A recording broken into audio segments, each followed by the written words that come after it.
Setelah penetapan saya sebagai tersangka oleh KPK, maka sikap dari PD Perjuangan adalah menghormati. Saya sudah memahami berbagai resiko yang akan saya hadapi. Saudara HK mengatur dan mengendalikan saudara DPI untuk melobi anggota KPU agar dapat menetapkan HM sebagai anggota DPR RI terpilih dari Dapil 1 Sumsel. Saudara HK mengatur dan mengendalikan saudara DPI untuk aktif mengambil dan mengantarkan uang suap untuk diserahkan kepada komisioner KPU.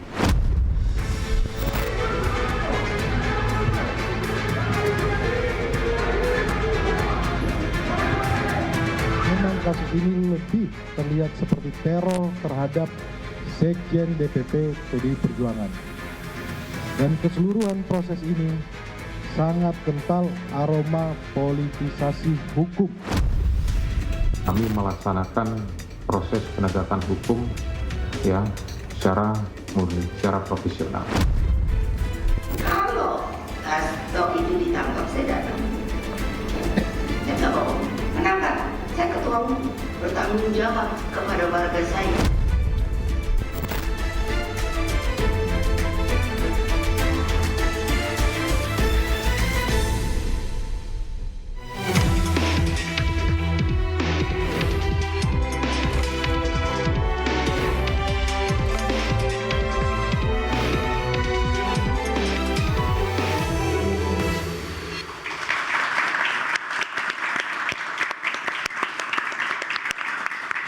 Pemirsa, perburuan Harun Masiku memasuki cerita baru. 4 tahun Masiku diburu, kini KPK menyeret Sekjen PDIP Hasto Kristianto sebagai tersangka bertepatan dengan rampungnya pilkada.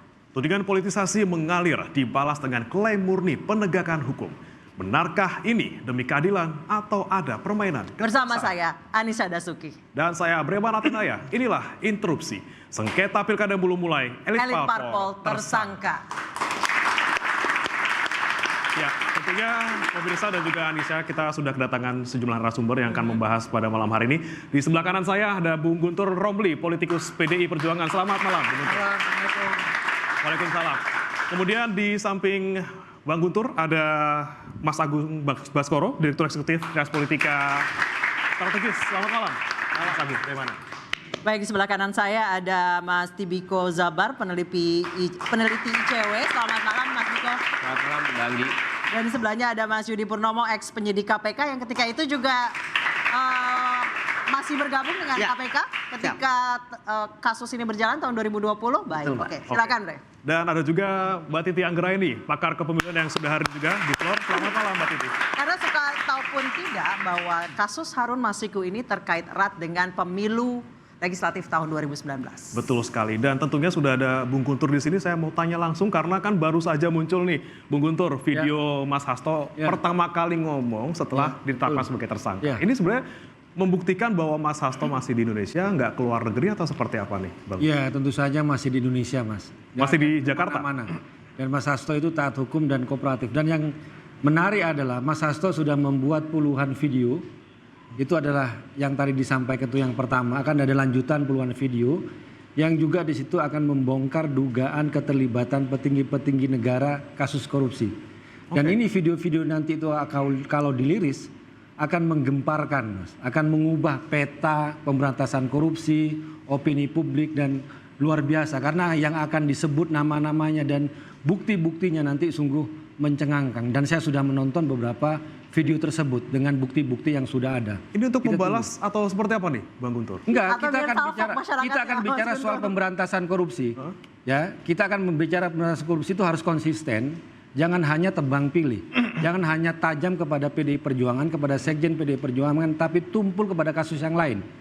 KPK baru menggeledah kantor Bank Indonesia dan menetapkan 2 tersangka, kemudian tiba-tiba diralat. Nah, pertanyaannya adalah siapa yang meremote KPK? Kok bisa yang namanya tersangka itu diralat?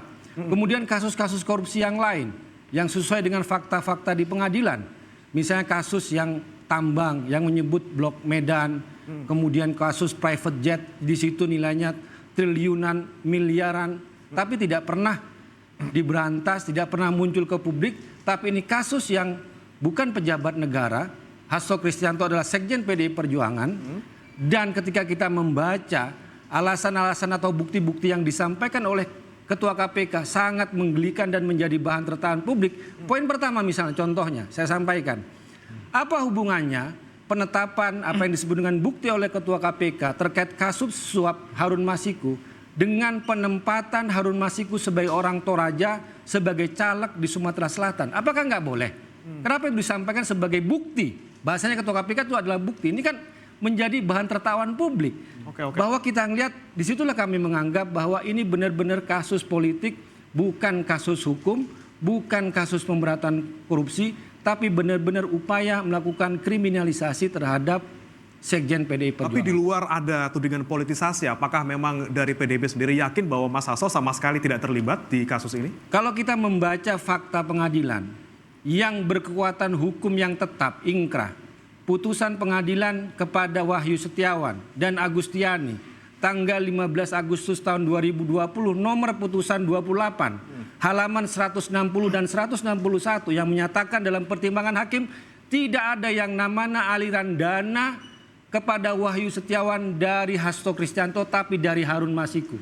Jadi apa yang disampaikan oleh Ketua KPK kemarin itu nggak ada bukti-bukti baru. Mas Guntur, jadi menurut Anda Mas Hasto itu dikriminalisasi? Dikriminalisasi sejak awal bahwa kasus Harun Masiku itu upaya untuk menyerang PDI Perjuangan, menyerang Sekjen PDI Perjuangan, menjadikan sandera politik untuk Sekjen PDI Perjuangan. Jangan lupa bahwa yang disampaikan dalam video Mas Hasto yang akan dirilis nanti, bagaimana ancaman itu hadir kepada dia.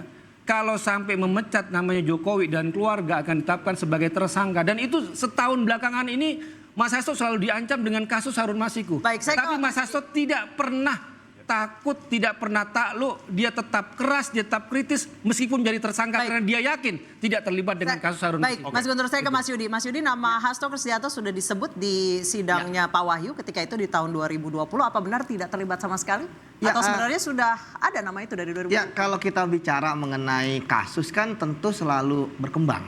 Nggak hanya mati di dalam suatu perkara. Apalagi perkara ini kan masih hidup dengan perkaranya Harun Masiku. Artinya kita bisa melihat ya bahwa putusan-putusan yang tadi disebutkan oleh Mas Guntur itu kan terkait dengan terdakwa yang masing-masing. Sehingga pembuktiannya adalah perorangan. Namun kita juga tidak bisa menafikan bahwa pada saat itu berarti bukti-bukti yang ada tidak bisa mencakup Pak Hasto.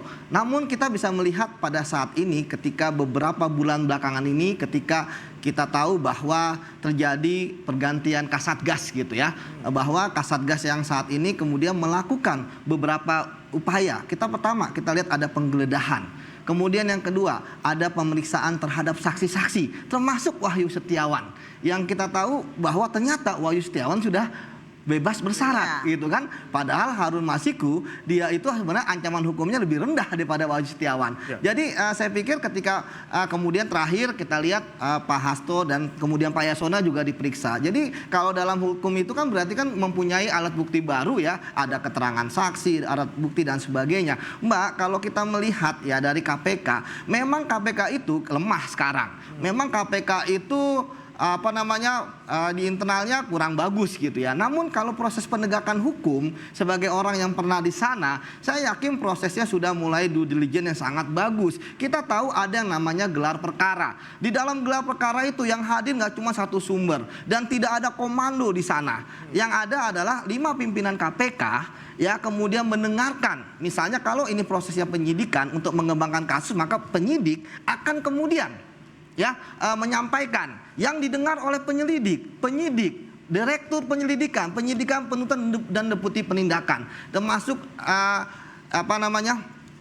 penyidik yang menangani kasusnya. Di situ dia akan memprestasikan, Mbak, bagaimana pengembangan kasus terhadap seseorang yang menjadi calon tersangka. Perbuatannya A, alat buktinya apa? Ketika dipanggil tahun 2020 itu apa sih yang berasal dikorek dari Pak Hasto? Ya, saya pikir kalau misalnya tidak muncul ya di dalam persidangan, kita harus fair juga. Berarti apa yang dikulik oleh penyidik saat itu? Ya kan, itu yang pertama. Kemudian kedua, memang pada saat itu kan banyak terjadi kontroversi ya bahwa ini kan adalah operasi tangkap tangan. Ya, kita bisa melihat bagaimana misalnya ada kejadian di PT IKA. Kita bisa melihat bagaimana ada pemulangan penyidik yang saat ini menjadi Kasatgas, yang dia paham betul ya. Dia saat itu adalah penyidik tapi jadi penyelidik, tak paham betul kasus ini. Dia ada upaya melindungi, iya, maksud Anda? kok kenapa dipulangkan ke Polri? Tapi kemudian ketika ada protes dari saya dan teman-teman dari dari wadah pegawai KPK, saat itu kan saya ketua wadah pegawai KPK. Alhamdulillah akhirnya Mas Rosa kembali ke KPK dan sekarang dia diperintahkan untuk mengejar Harun Masiku. Artinya bahwa saya pikir untuk kasusnya Pak Hasto sendiri untuk 2 sprindik tersebut saya pikir sudah melalui due diligence yang bagus lah. Baik, saya ke Mas Agung. Mas Agung tadi Mas Yudi mengatakan bahwa sebenarnya hukumannya Pak Wahyu Setiawan itu lebih tinggi daripada hukumannya Harun Masiku. Kenapa Harun Masiku yang hilang? Iya, kalau substansi perkara saya tidak mengikuti kalau gitu. Ini secara politik.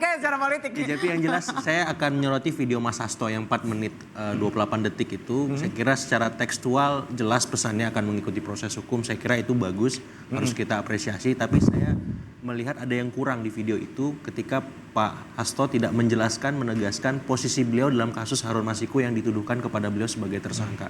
Selebihnya oke-oke saja. Apalagi beliau memastikan di internal PDIP ada soliditas yang bisa terbentuk sehingga partai dalam posisi ya siap mendampingi beliau. Tapi di luar itu semua saya kira ini Kalau dibilang ada upaya kriminalisasi Anda setuju? Karena sudah 4 tahun loh kasusnya. Ya sah-sah saja, politisasi, kriminalisasi. Karena kan memang ada kasus-kasus lain yang sedang berjalan di KPK dan kerugian negara lebih besar di sana. Tapi kenapa ini yang difokuskan? Itu kan menarik. Nah saya kira tahun 2025 besok sebenarnya adem politik kita. Tapi ternyata dengan kasus yang dituduhkan ke Mas Hasto ini kayaknya 2025 seterusnya akan sangat panas. Apalagi Bang Guntur bilang akan ada video-video lanjutan. Waduh. Saya jadi penasaran kan. Aduh, saya sama Bre yang capek nanti. Atau sampai mulai dipasang di sini. Live gitu ya. Ini baru video pertama. Video kedua, ketiga gimana ini gemparnya seperti itu. Jadi saya lihat 2025 ini akan sangat panas, apalagi video tadi akan mengungkap banyak nama-nama yang dahsyat, yang besar seperti itu dengan kerugian-kerugian yang kita nggak tahu berapa. Yang kedua yang saya lihat ini menegaskan respon PDIP sebagai partai oposisi. Tadi Mas Guntur sempat menyebutkan bahwa ini ada hubungan sama pilkada. Kalau menurut Anda? Ya ada hubungan tapi karena kalah di pilkada Jakarta gitu maksudnya. Enggak ada hubungannya dengan pilkada, tapi dengan elit-elit politik baik yang mantan atau sekarang masih penjabat. Atau karena menggemparkan video-video itu. Atau karena balas dendam mungkin, karena kemarin dipecat. Ini kan episode panjang dari Pilpres sebenarnya. Ya sampai pasca Pilpres. Nah, balas dendam kata Bre. Balas dendam mungkin. Kalau bongkar-bongkaran kasus korupsi. Gimana Mas Agung kalau melihatnya? Ya kalau saya sih dalam politik ada aksi, ada reaksi politik ya. Jadi sah-sah saja asal dalam koridor aturan yang ada.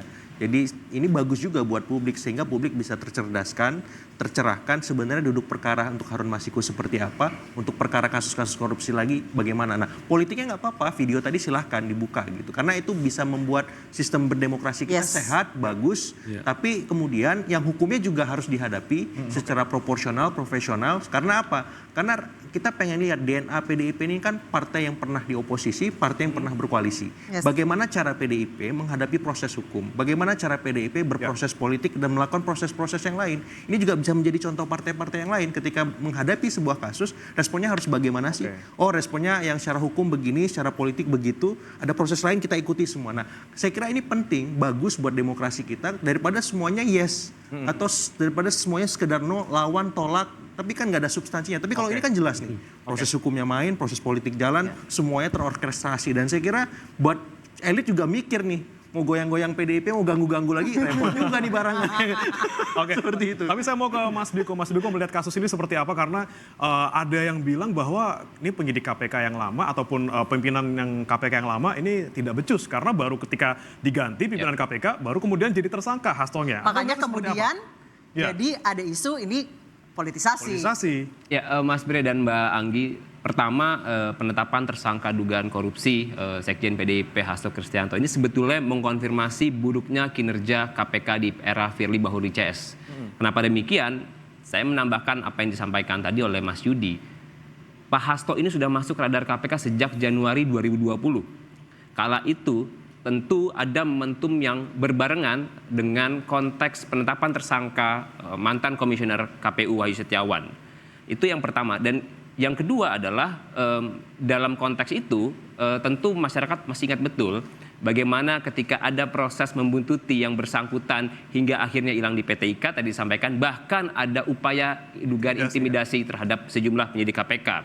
Yang kala itu ICW mengatakan bahwa ini terjadi akibat kebocoran dan juga tidak adanya tanggung jawab pimpinan KPK saat itu. Itu kami menengarai seperti itu. Artinya dengan kata lain, kami ragu ketika itu komitmen KPK Firly Bahuri CS untuk menegakkan hukum kasus korupsi terkait dengan kasus yang menjerat Wahyu Setiawan yang juga terkait dengan Harun Masiku seperti itu.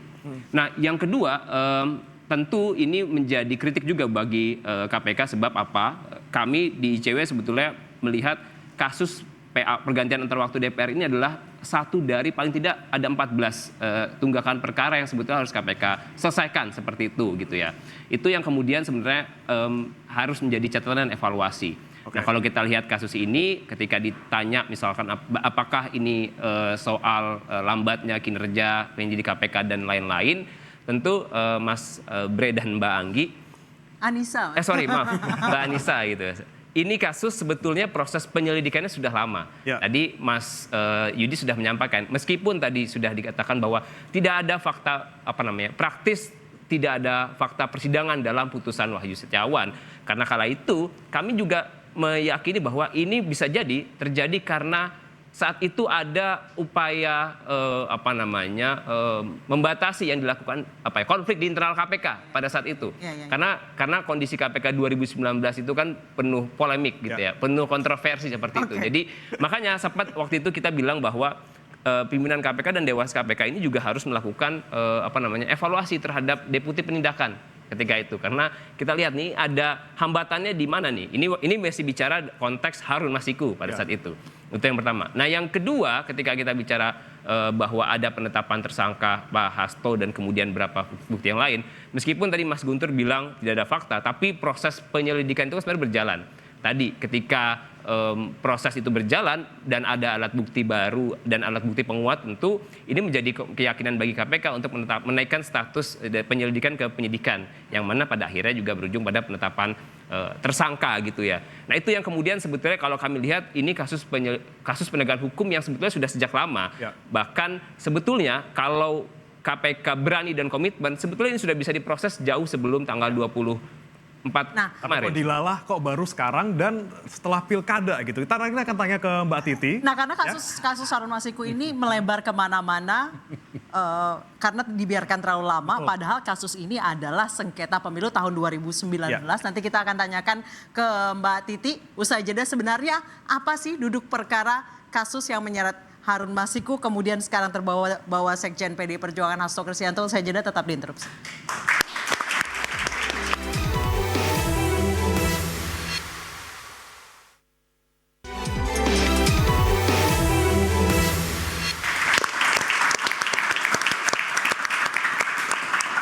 Baik, saya langsung ke Mbak Titi. Mbak Titi, sebenarnya sistem PAW itu seperti apa dan apa yang ditabrak oleh Harun Masiku? Jadi kasus Harun Masiku itu ada dua masalahnya. Pertama, ketidakpatuhan pada sistem pemilu proporsional daftar terbuka dengan suara terbanyak. Yang kedua adalah pemaksaan caleg-caleg favorit elit lah, kalau bisa dibilang begitu. Yang pertama begini, kasusnya berawal dari ada caleg di Dapil 1 Sumsel yang meninggal dunia. Namanya Nazarudin Kemas, ini adiknya Pak Taufik Kemas. Seharusnya kan kalau ada caleg yang meninggal, karena waktu itu meninggalnya kadung surat suara sudah dicetak. Jadi KPU membuat kebijakan suara yang diberikan kepada Nazarudin Kemas dianggap tetap sah, tapi dihitung untuk suara partai sebagai bagian dari pembulat penentuan perolehan kursi. Nah, ketika sudah ada hasil, otomatis kan suara Nazarudin Kemas tidak bisa dihitung lagi. Maka siapa yang akan menjadi caleg terpilih adalah caleg dengan suara terbanyak berikutnya. Nah, dari sana kemudian didapatlah data bahwa caleg yang memperoleh suara terbanyak di Dapil Sumsel 1 itu namanya Reski Aprilia. Harun Masiku itu nomor urut 6 dari 8 caleg. Dan perolehan suaranya juga adalah nomor 6 dari 8 caleg. Tiba-tiba kemudian diajukanlah uji materi ke Mahkamah Agung. Ada putusan Mahkamah Agung nomor 57P/HUM/2019. Intinya adalah Mahkamah Agung mengatakan sah suara dari caleg yang meninggal dunia dihitung untuk suara partai. Kemudian bersuratlah PDIP ini 3 kali ke KPU. Ada 3 surat. Surat yang pertama ditandatangani oleh Bambang Pacul dan Sekjen Hasto. Surat kedua ditandatangani oleh Yasona Lauli dan Sekjen Hasto. Surat yang ketiga ditandatangani oleh Ketum Megawati dan Sekjen Hasto. Kenapa saya bilang ini mengingkari sistem pemilu? Karena yang diminta adalah agar KPU itu menentukan caleg terpilih adalah bukan Reski Aprilia yang memperoleh suara terbanyak, melainkan Harun Masiku yang memperoleh suara terbanyak nomor 6 dari 8 caleg. Dan itu dibalas oleh KPU tidak bisa begitu. Karena kalau sistem pemilu proporsional daftar terbuka suara terbanyak, yang harus menjadi caleg terpilih adalah Reski Aprilia, bukan Harun Masiku. Dari sisi logika sistem pemilu tidak mungkin Harun Masiku yang menjadi caleg terpilih. Kalau menetapkan Harun Masiku sebagai caleg terpilih, maka KPU satu sudah melanggar sistem pemilu dan yang kedua KPU sudah melanggar etika sebagai penyelenggara pemilu. Nah disitulah problemnya dari kasus Harun Masiku ini. Dari sisi pemilu satu tidak patuh pada sistem, yang kedua ternyata memperlihatkan ada favoritisme dari elit terhadap caleg dan mengabaikan suara dari rakyat. Karena kalau betul-betul mengikuti suara rakyat sudah terang benderang yang jadi caleg terpilih itu Reski Aprilia, bukan Harun Masiku. Nah pertanyaan kalau soal motif kenapa dipaksakan Harun Masiku, sudahlah suaranya nomor 6 dari 8, itu yang kita tidak tahu. Baik, kita tanya langsung ke Bang Guntur Romli, silakan dijawab Mas Guntur. Ya, terima kasih. Terkait dengan penentuan PAW partai itu kan juga ada hak partai itu sendiri dan itu sudah ditetapkan dalam undang-undang. Untuk kasus 2019 kan sebenarnya tidak hanya Harun Masiku yang disampaikan oleh PDI Perjuangan, tapi juga ada caleg lain atas nama Maria Lestari. Kemudian jangan lupa itu juga tidak dilakukan oleh PDI Perjuangan tapi juga oleh Gerindra. 2019 Mulan Jamila itu juga mendapatkan PAW dan dia melompati 2 caleg di atasnya. Dan ini tidak ada kasus yang besar seperti Harun Masiku. Persoalannya adalah ketika kita melihat bahwa DPP sudah memberikan surat, sudah ada fatwa Mahkamah Agung, kemudian Maria Lestari lolos, Mulan Jamila lolos, tapi kenapa Harun Masiku yang dimintain duit? Kalau saya waktu itu jadi Harun Masiku, saya akan melaporkan ini percobaan pemerasan terhadap dia. Ya, kalau saya terjadi. Dan dalam kasus Harun Masiku, kita sampai saat ini mengatakan bahwa silakan kejar buru tangkap Harun Masiku. Karena kasus ini benar-benar merugikan partai dan menjadikan Sekjen PDI Perjuangan sebagai sandra. Kami tegaskan soal kasus Harun Masiku. Jadi jangan dianggap bahwa selama ini dibilang spekulasi bahwa PDI Perjuangan melindungi Harun Masiku. Mana saya bilang. 1 tahun belakangan ini PDI Perjuangan sudah berbeda jalan dengan penguasa. Dan Harun Masiku tidak ditangkap. Ada ketua KPK yang mengatakan akan menangkap Harun Masiku 1 minggu. Mana buktinya? Katanya Harun Masiku dipantau, dilihat. Mana buktinya? Jadi siapa yang melindungi Harun Masiku? Jangan-jangan mereka yang selama ini membuat opini yang menyerang PDI Perjuangan dan menyerang Sekjen PDI Perjuangan. Kami benar-benar sangat dirugikan dengan kasus Harun Masiku. Dan kami tegaskan bahwa selama ini Sekjen PDI Perjuangan menjadi bulan-bulanan, menjadikannya sebagai sandera politik. Setiap berbicara kritis selalu diancam dengan kasus Harun Masiku. Tapi Sekjen tetap kritis, tidak mau tunduk, tidak mau menyerah. Apapun jalannya karena merasa punya keyakinan, tidak terlibat dengan kasus Harun Masiku, tetap kritis. Oke. Itu. Mas Agung kalau melihat Mas Bre, ini. boleh saya respon soal kasus Kalimantan Barat dan juga silakan. Mulan Jamila ya. Di 2 kasus itu caleg yang kemudian di atas dari yang memperoleh suara terbanyak, Mulan Jamila kan melompati 2. Jangan lupa 2 caleg di atasnya diberhentikan oleh partai. Termasuk juga kasus Kalimantan Barat. Sementara kasus di Dapil Sumsel 1 ini, Reski Aprilia tidak pernah diberhentikan oleh partai.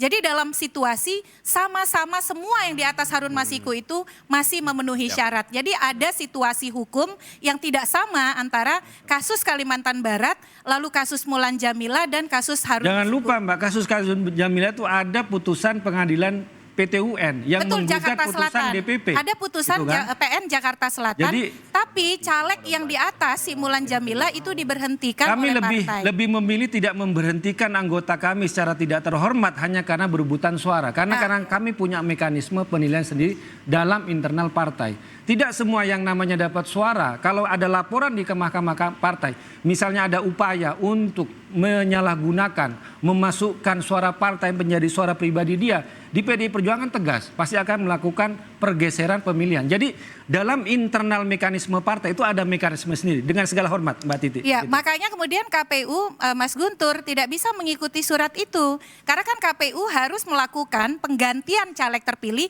jadi situasinya pada waktu itu belum PAW. Karena dalam situasi yang pertama kejadian untuk mengganti caleg terpilih. Tidak bisa mengganti caleg terpilih kalau caleg-caleg di atasnya masih memenuhi syarat dan tidak dipecat oleh partai. Ketentuan perundang-undangannya begitu. Dan Undang-Undang MD3 juga mengatur penggantian atau PAW itu hanya bisa dengan sekian kriteria. Tidak ada alasan kalau misalnya caleg yang masih memenuhi syarat digantikan oleh caleg dengan suara terbanyak yang jauh lebih rendah. Jadi situasi hukumnya memang seperti itu pada waktu itu. Oke, bagaimana kemudian mekanisme yang sebenarnya harus dilakukan, yang benar seperti apa? Kita akan tanyakan nanti ke Mas Agung, tapi jangan kemana-mana dulu karena interupsi akan segera kembali usai jeda berikut.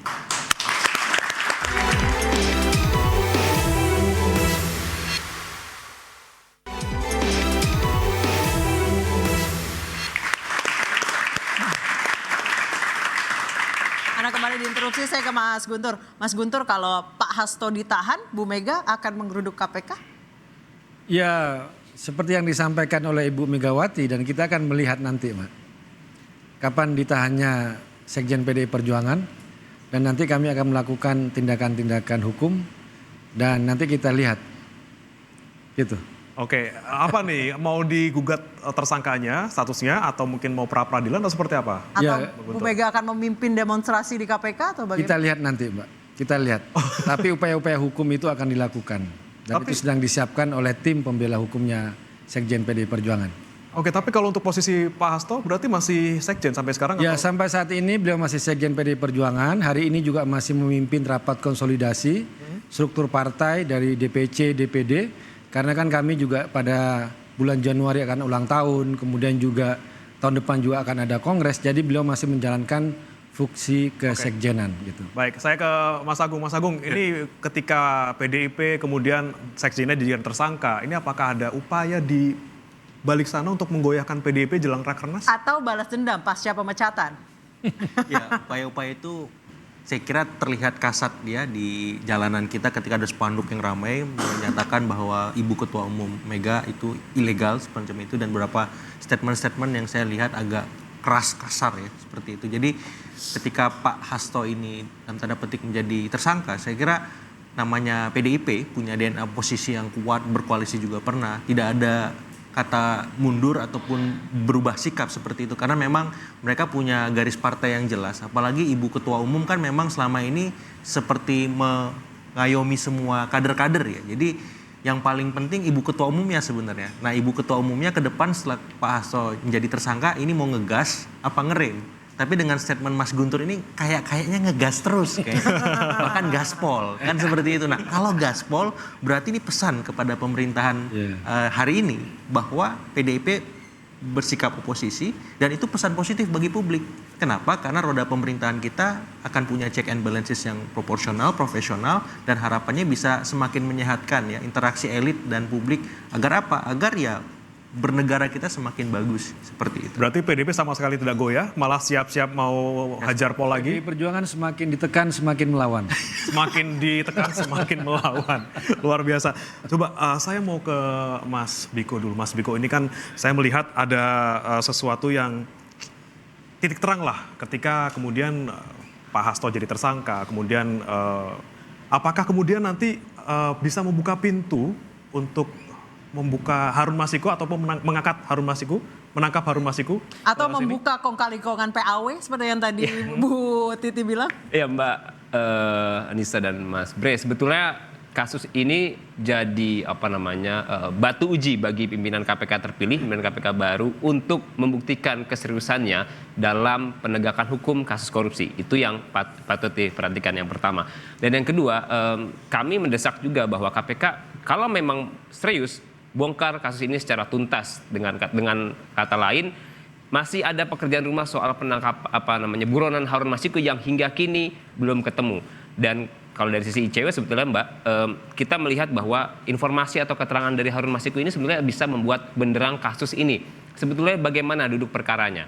Kan kalau kita lihat dari konstruksi kasus dan juga keterangan yang disampaikan penyidik KPK, sebetulnya kan satu adalah isunya adalah soal suap menyuap yang diduga turut serta melibatkan Sekjen PDI Perjuangan Hasto Kristianto dan juga Harun Masiku. Dan yang kedua adalah penghalang-halangi upaya penyidikan atau obstruction of justice. Itu kira-kira dihalang-halangi kenapa? Ya kalau misalkan kita lihat ini sebetulnya tidak bisa dilepaskan dengan konteks pelarian Harun Masiku sebetulnya seperti itu. Kenapa? Kami dari awal sejak advokasi ini berjalan meyakini rasanya sulit untuk bilang bahwa orang ini kok sampai 4 tahun tidak ketemu-ketemu. Artinya dengan kata lain, instrumen pengenaan pasal obstruction of justice ini menjadi sangat tepat untuk ditindaklanjuti oleh penyidik KPK.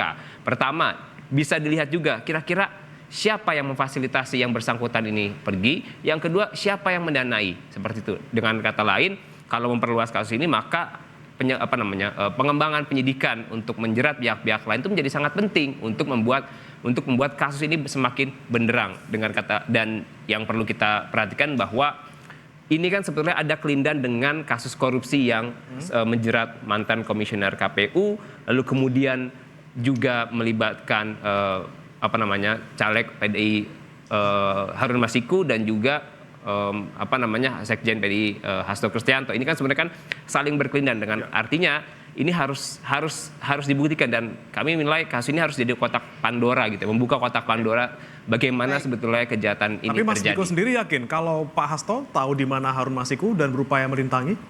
Kalau kita lihat dari 2020 Mas Bre dan juga informasi yang kemarin disampaikan oleh pimpinan KPK bahwa ada sejumlah upaya yang dilakukan untuk menghalang-halangi dalam tanda kutip gitu ya, menghalangi proses penangkapan dan penyidikan gitu ya. Ini kemudian yang harusnya sebenarnya dikejar oleh penyidik KPK.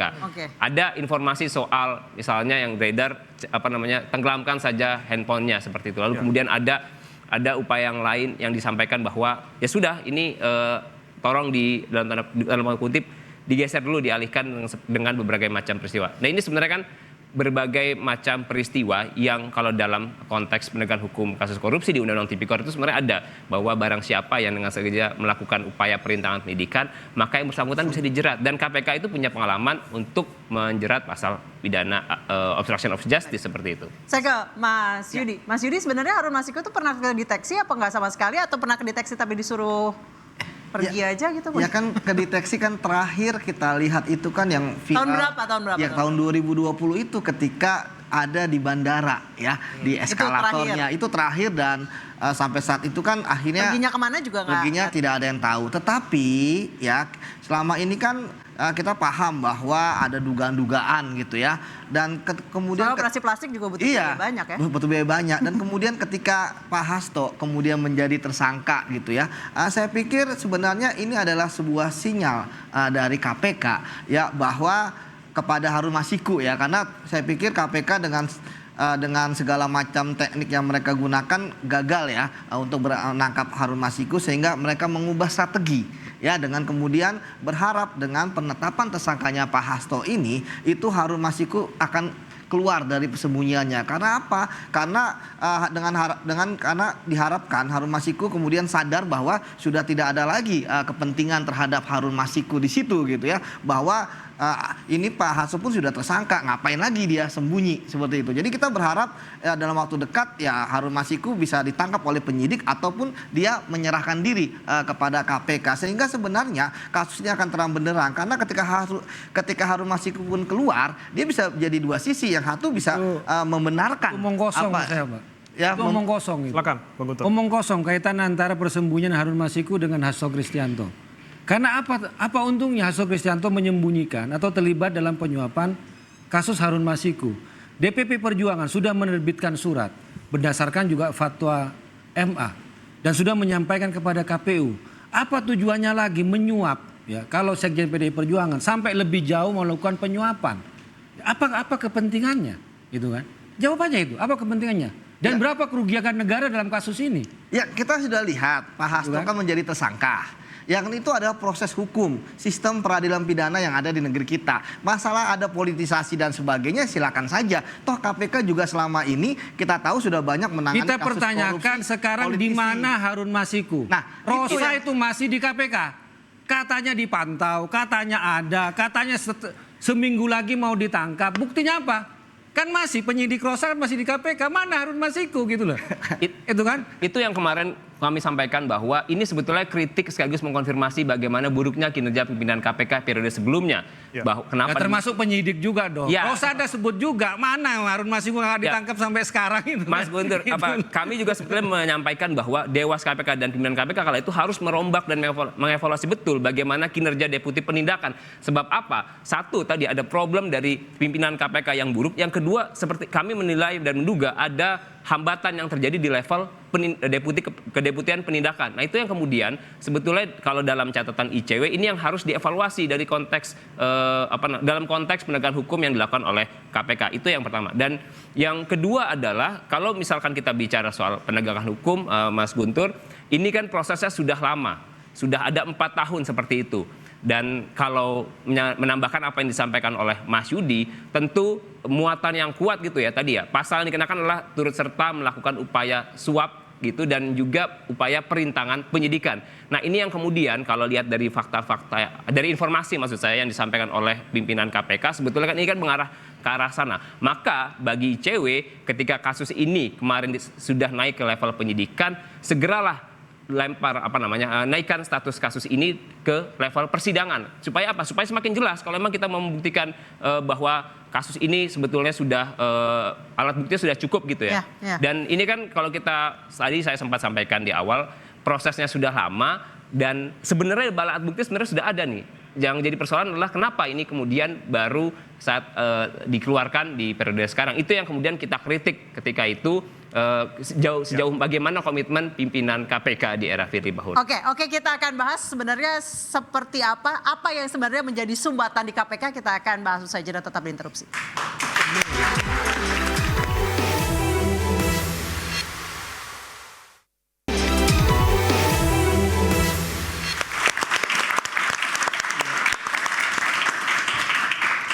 Ya, ada kembali di interupsi pemirsa. Saya mau ke Mbak Titi. Dari tadi belum komentar nih soal penetapan tersangka Hasto. Ini sebenarnya ada hubungannya nggak sih sama amis-amis politik pasca pilkada? Dan kira-kira ke depannya nih sistem pemilu yang harus diperbaiki seperti apa supaya nggak kayak gini lagi nih, Mbak Titi? Iya, 2024 ini memang PDIP jadi game changer ya, berkat putusan Mahkamah Konstitusi. Karena adanya putusan MK nomor 60 tahun 2024, maka PDIP bisa mengusung calonnya sendiri, bahkan tanpa perlu berkoalisi dengan partai lain. Dan situasi itu memang menguntungkan PDIP, sebut saja di Jakarta, lalu juga Banten, kemudian Jawa Barat, Jawa Timur.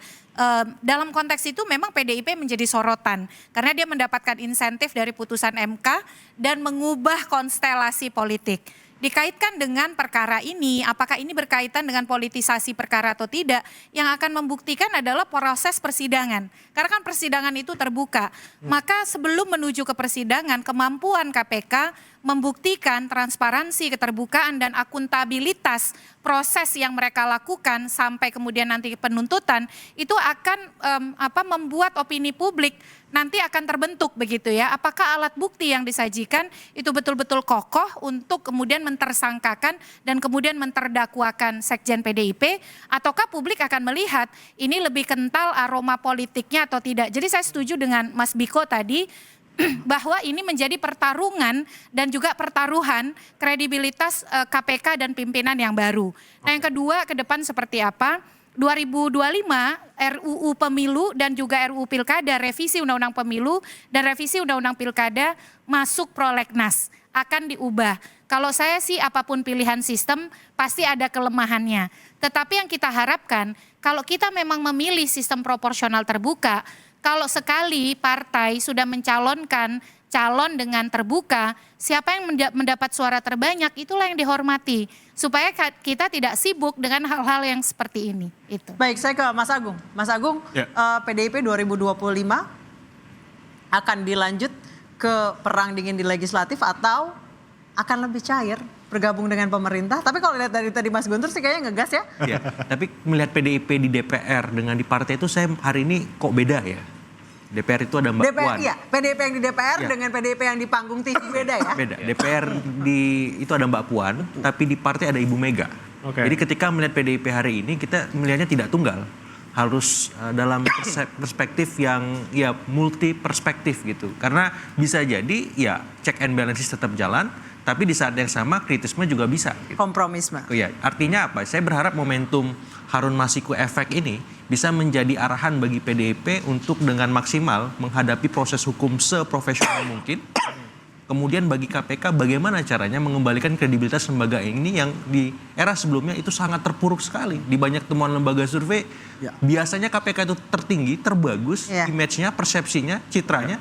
Tapi di banyak temuan lembaga survei sepanjang periode kemarin itu sangat buruk seperti itu. Jadi saya berharap momentum ini bagi PDIP bisa lebih baik secara institusional karena peran yang baru sebagai oposisi bukan berkoalisi, tapi bagi KPK jauh lebih penting bagaimana seprofesional mungkin, sekredibel mungkin menunjukkan kepada publik. Menurut ini loh Anda KPK. dengan pengungkapan kasus Harun Masiku ini bisa mengembalikan nama KPK? Harusnya bisa, dan mengungkap kasus-kasus lain yang hari ini menumpuk pekerjaan Ini rumah. nanti akan dibongkar oleh Mas Guntur Romli CS ya? Bisa jadi Mas. Nunggu kapan nih Mas Guntur kira-kira? Tunggu video-video selanjutnya. Tunggu video. Tapi kalau di internal sendiri nanti 2025 seperti apa PDIP? Ya kita tetap solid Mas, karena kan kita mau menghadapi Kongres dan kita melihat bahwa persoalan. Tapi tadi kayak ada dua wajah itu tuh kenapa? Oh enggak. Di parlemen kita juga menyampaikan aspirasi masyarakat misalnya yang kritis terhadap kenaikan PPN 12%. Ya, Cuma tapi kan PDIP juga katanya gara-gara ngajuin. tersangka ini kan kemudian isu itu kemudian hilang. Kemudian saya sampaikan tadi juga soal penggeledahan gedung BI, bahwa di situ sudah disampaikan oleh Deputi Penindakan ada 2 tersangka dan katanya bocor ke publik itu ada politisi yang sekarang berkuasa. Kemudian 2 hari setelahnya diralat oleh seorang jubir KPK. Pertanyaannya, siapa yang meremote KPK? Apakah kita masih bisa percaya kepada lembaga yang tidak profesional seperti ini, menyampaikan sudah ada 2 tersangka, kemudian diralat, kemudian setelah itu menetapkan Sekjen PDI Perjuangan sebagai tersangka atas kasus yang sangat lama, fakta pengadilan semua bisa dibuka di website Mahkamah Agung. Soal remote-meremot itu sensitif sekali ya. Ya memang, tapi kenyataan kita harus menyampaikan. Kemudian kasus misalnya Blok Medan hilang, private jet kemudian hilang, kasus-kasus korupsi yang lain isunya hilang. Semuanya tajam kepada PDI Perjuangan dan Sekjen Perjuangan, tapi tumpul pada kasus-kasus yang lain. Makanya kita anggap inilah yang disebut dengan politisasi, inilah kriminalisasi. Apalagi Ketua KPK menyampaikan ada bukti. Orang Toraja ada jadi caleg dengan Sumsel. Ini tertawan publik, sorry aja gitu loh. Itu jebakan sebenarnya untuk Ketua KPK. Ini alasan yang menjadi bahan tertawan publik, itu kalau bagi saya. Silakan Mas Yudi langsung. Ya, bagi saya ketika pimpinan baru ini ya sudah menerapkan standar tinggi ya di dalam penetapan tersangka, artinya seharusnya ini bukan yang pertama dan terakhir. Jangan layu sebelum berkembang. Saya sepakat dengan Mas Guntur ya, itu kan permasalahan-permasalahan di pimpinan yang sebelumnya. Soal remote-meremot sekarang di remote siapa itu? Ya, Ini kata Mas saya pikir kalau masalah remote-meremot ya kalau kan bisa dipanggil oleh Komisi 3. Ya kan, bahwa kan KPK itu kan mitra, bisa dipanggil. Apalagi pimpinan KPK yang baru ini, itu dipilih loh oleh Komisi 3. Dan suara-suara kalau kita lihat, ya pasti hampir semua anggota yang di fraksi milih mereka. Artinya ketika kemudian mereka memilih untuk menetapkan status, ya kan artinya kan memang mereka independen. Itu yang pertama. Kemudian yang kedua, ya saya pikir betul, jangan hanya sampai Pak Hasto saja, tapi kasus-kasus yang lain pun harus. Banyak tunggakan-tunggakan dan PR-PR yang saya dan Mas Biko dari ICW kritisi. Termasuk tadi yang disampaikan oleh Mas terkait dengan dana CSRBI, kita udah teriak paling awal, ini apa-apaan. Termasuk mungkin Mas Guntur belum paham bahwa ternyata di KPK ada namanya sprindik umum. Ini yang kita kaget juga loh. Nggak bisa dong aturan di KPK ya bahwa ketika menetapkan naik ke penyidikan itu udah harus ada tersangkanya. Itu yang selalu kita ulang-ulang gitu. Jadi saya pikir kita akan tetap kawal kasus ini ya, kemudian juga kasus-kasus yang lain PR-PR kita sudah punya banyak listnya Mas Guntur, jangan takut gitu ya. Kita nggak akan gentar gitu kan KPK. Jadi nah permasalahannya kan sekarang pimpinan baru ini tadi saya katakan ini standarnya udah tinggi nih ya kan. Pak Hasto, Sekjen PDIP. Jangan sampai besok ternyata sama bupati aja takut. Ya kan? Seperti yang kemarin. Bayangkan ada orang, gubernur ya kan, mereka nggak mau DPO keluar. Ya. Ini kan menarik, benar. Jadi ketika Mas Guntur hanya punya persepsi macam-macam seperti ada tebang pilih ya, itu hal yang wajar gitu ya. Tapi sekali lagi bahwa bagi saya pimpinan KPK sekarang ini, kalau misalnya mereka menurun dari sisi prestasi, dari sisi penangkapan, maka yang terjadi betul kepercayaan pada kepercayaan publik akan semakin menurun. Seperti kok lanjut langsung. Ya, saya tadi menyampaikan poin penekanan bahwa ketika sudah ada penetapan tersangka dan berkaca bagaimana KPK memproses status penyelidikan ke penyidikan, maka sebetulnya kan sudah ada alat bukti yang kuat. Nah, dorongan kami di ICW adalah segera limpahkan kasus ini ke persidangan agar apa? Agar membuat kasus ini semakin benderang. Itu yang pertama. Dan yang kedua, tentu tidak boleh berhenti pada satu aktor. Ini jadi pintu masuk bagi KPK untuk mengembangkan proses penyelidikan. Aktornya pasti banyak ya. Tentu peluang itu sangat terbuka, Mbak Nisa gitu ya. Dan KPK punya kewenangan tentu melakukan pencegahan seperti yang dilakukan saat ini gitu. Itu yang kedua. Dan yang ketiga, patut diingat tadi beberapa kali kami sampaikan bahwa KPK punya PR penegakan hukum kasus korupsi. Ada banyak kasus yang menunggak dari periode Firly dari 2019 dan sampai dengan periode akhir 2024 ini gitu ya. Kami mencatat ada 14 dan kasus PAW ini hanya satu dari 14 kasus tersebut. Masih ada lagi penuntasan kasus korupsi bansos, masih ada lagi kasus yang lainnya EKTP dan lainnya. Itu yang kemudian sebenarnya menjadi pekerjaan rumah gitu ya. Kalau KPK berani dan serius melakukan penegakan hukum kasus korupsi, maka ini menjadi batu uji yang harus dibuktikan segera seperti itu. Baik, kasus ini menjadi batu uji bagi pimpinan KPK yang baru. Apakah mampu melompatinya atau justru tersandung lagi? Kita tunggu saja. Saya Anissa Dasuki. Saya Breva Ratanaya. Mau masih kita pamitnya sudah gimana? habis. Mohon maaf, kami pamit. Sampai jumpa di interupsi pekan depan.